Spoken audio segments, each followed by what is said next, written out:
Bismillahirrahmanirrahim. In this lecture, we are going to study about the gross anatomy of the femur. The femur or a thigh bone is the strongest and largest bone of the body. Like any other typical bone, it has two ends, upper, lower, and a shaft.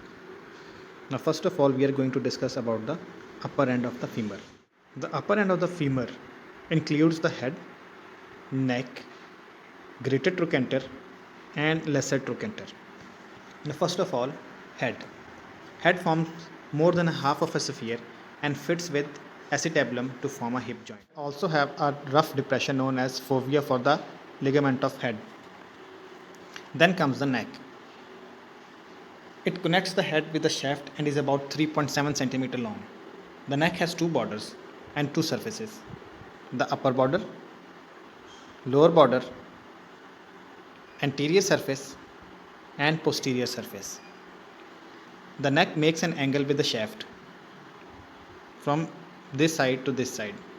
It is about 125 degrees in adults. It is less in females due to their wider pelvis. The angle facilitates the movement of the hip joint, and it is strengthened by a thickening of a bone called calcar femoral, which is present along its concavity. You will see this calcar femoral in real phone.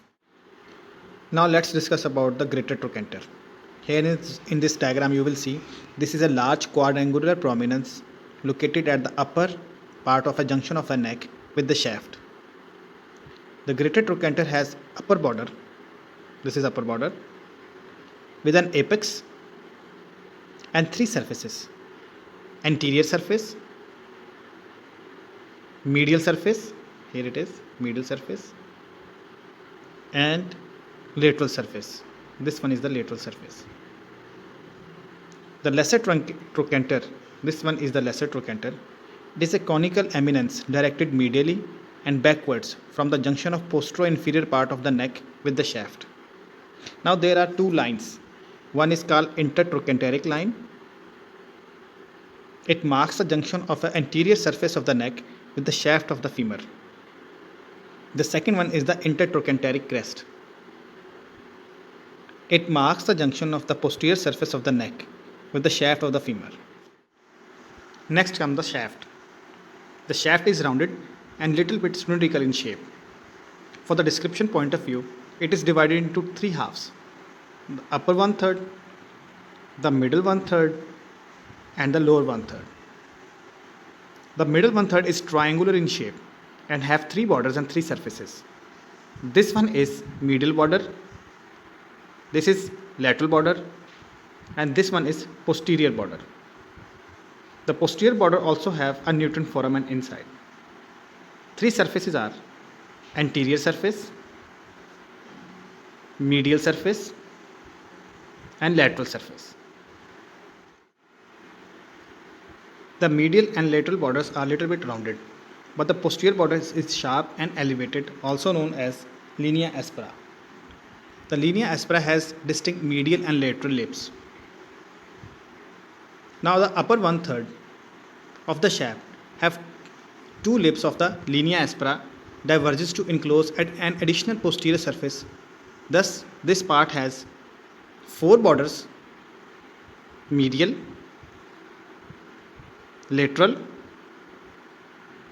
spiral line, and the lateral lip of gluteal tuberosity.